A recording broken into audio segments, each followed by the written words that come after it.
Tenderay Beef, no other beef so fresh can be so tender, presents Hearts in Harmony, transcribed.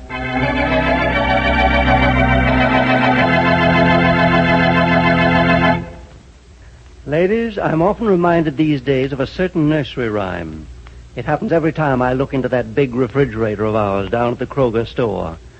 From force of habit, I expect to see some wonderful Kroger Tenderay beef.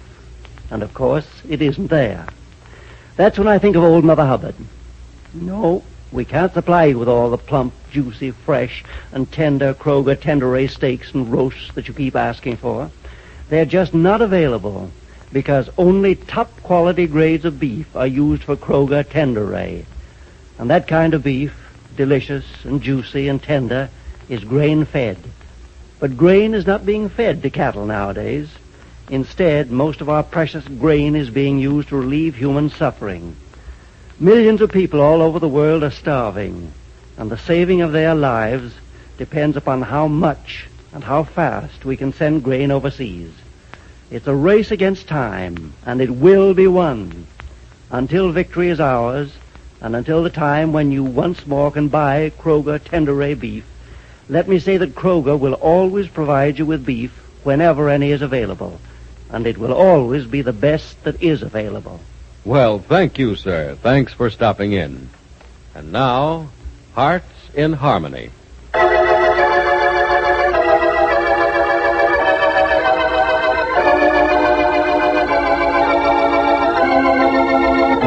After first not being able to see Penny, and then, after seeing her, not having the nerve to talk to her, Professor Stuart Rogers has at last decided to tell Penny what's on his mind. He is alone with her now in her living room, and says, Before I tell you anything at all, Miss Gibbs, let me tell you this. I'm afraid you're in for a shock. A shock, Professor? Well, I think I can stand it. Yes, I suppose you can. But I thought it was only fair to warn you in advance. You've been through a lot these last few days, and I'd hate to think I was adding to your difficulties. I'm sure you're not. I hope not. Frankly, I want to tell you all this because, well, it might clear up matters for you. But what I have to say won't be pleasant. Well, you make this sound rather frightening. Well, to tell you the truth, Miss Gibbs, the reason I've been so hesitant is that I've been rather afraid of how you'll take what I have to say. Well, suppose you say it and let's see. It's exactly what I'll have to do, I suppose. But I hope it won't come as too much of a shock to you.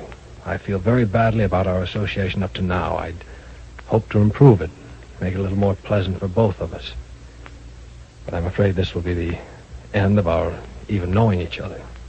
Well, what makes you think so, Professor? I don't just think so, Miss Gibbs. I'm almost certain of it. I'm sure nothing you could tell me now would make our relationship any different.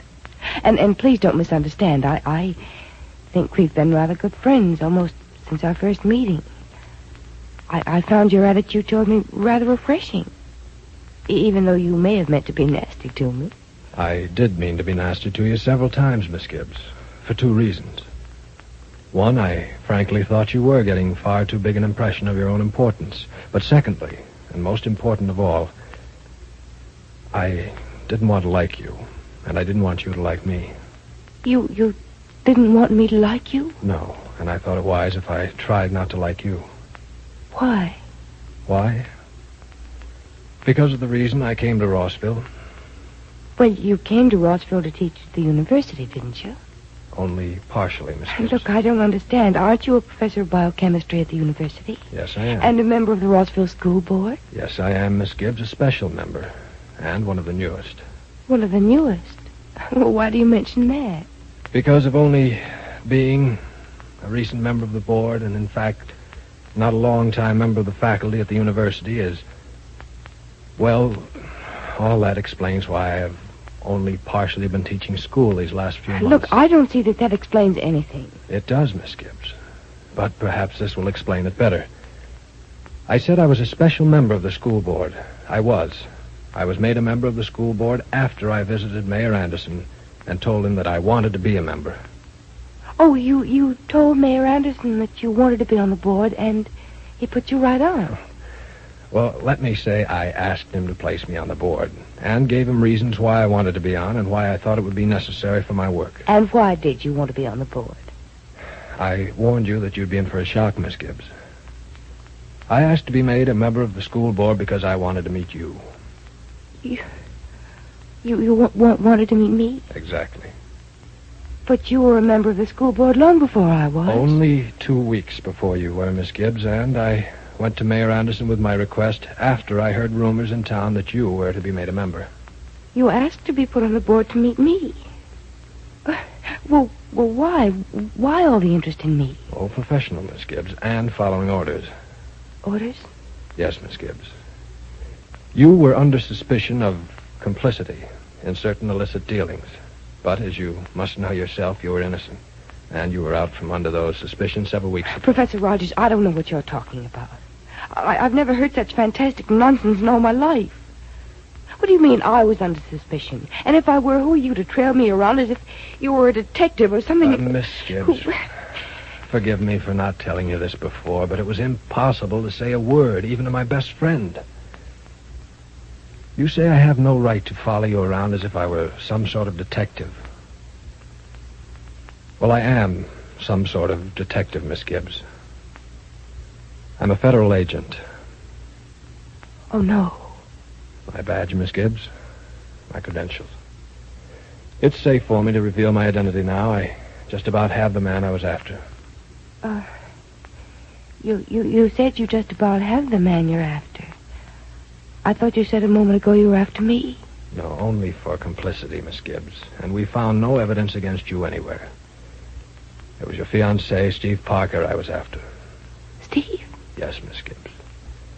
And my co-worker, Tobin, is pretty hot on his trail now. What's Steve done that the government's looking for him? I can't disclose the details, Miss Gibbs. But I hope for your sake that when we get to Parker, we find out that we're wrong. But we agents are seldom, if ever, wrong. Miss Gibbs, you'll help a lot if you know where Parker is and can tell me. I don't know where he is. All right, I won't press it. Believe me, Professor, or don't I call you Professor anymore? Oh, I'm a legitimate professor, Miss Gibbs, and strictly a professor after the close of this case. I'm sure you don't know where Parker is, Miss Gibbs. I most certainly don't. I know that, Miss Gibbs. Remember when your stepfather's books were to be investigated by a federal agent? Yes? Well, that was a dummy investigation, Miss Gibbs. We had no interest in Jed Billings' books. But I was certain Parker would hear of it, and if he were guilty, would run at the mere thought of an investigation.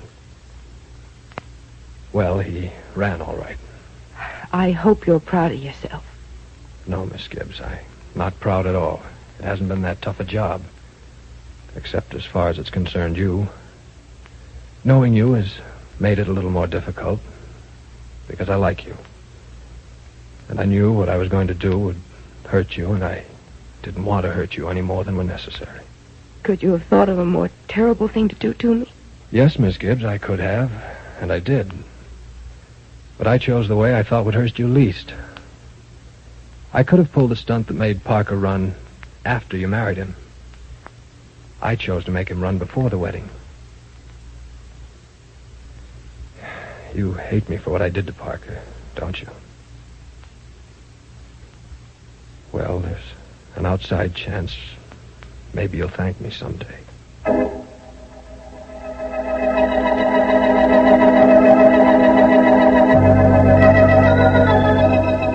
So that's the story, is it, Grace? Yes, Jed. Penny just told me over the phone. I'm going over to see her. Good. You want me to come along? No, I think I better talk to her alone first. Professor Rogers was a federal agent, huh? Yes. And the federal agent he sent to your office to look at your books wasn't really looking for anything at all. It was just a trick, Penny says, to make Parker show his hand by running. Man, darn clever trick. But a sort of funny one. You'd think if the government wanted to nab him, they wouldn't give him a chance to run away. Well, I don't think Professor Rogers would have wanted him to run under normal circumstances. Actually, I think he made Mr. Parker leave town so Penny couldn't marry him. That's a nice thought, but I don't think Rogers is interested in who gets married and who doesn't. Not when he's working on a case. You forget something, Jed. Professor Rogers may be a federal agent, but first of all, he's a human being. We've got to be mighty grateful to this fellow Rogers. Why, Penny'd be married to Parker by now if Rogers hadn't done what he did, and when he did it. Oh, I know. I get cold chills when I think about it. If Professor Rogers had acted just 24 hours later, we'd be looking for Penny's husband. Mm-hmm. Oh, Jed, what an awful thought. Yes, Grace, but it's just a thought, not a reality. Too bad Parker's in trouble.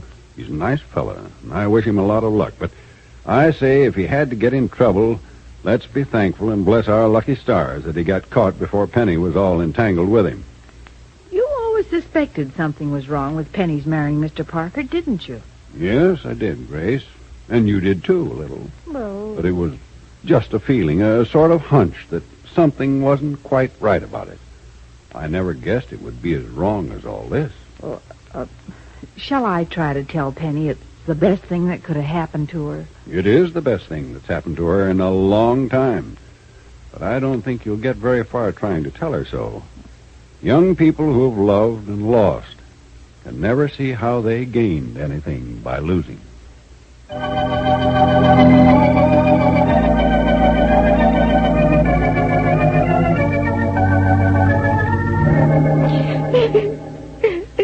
Penny, you mustn't take it this way, dear. Oh, Mother, how am I supposed to take it?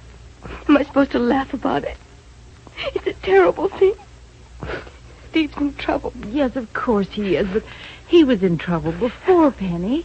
The only difference is you didn't know it till now. I know. Oh, I wish you'd try to see the good side of it, dear. You mean you wish I'd say I'm lucky I didn't marry Steve? Well, not lucky exactly. You can't love someone one day and then the next day, because that person's in trouble, stop loving him. But you should be glad that this all came out before the wedding, not after it. Later, when it's all over and things have been cleared up, then you can go ahead with your wedding plans. With Steve in prison? Why, maybe he won't go to prison. Maybe this whole thing will turn out to be a mistake.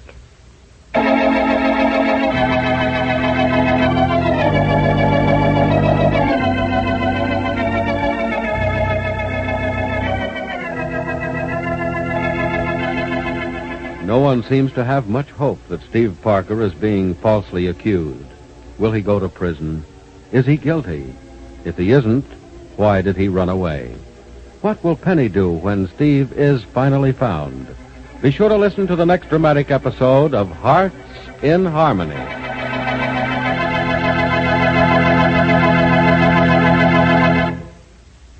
Ladies, it was a long time ago that folks discovered Kroger Tenderay beef is always both fresh and tender, and so delicious.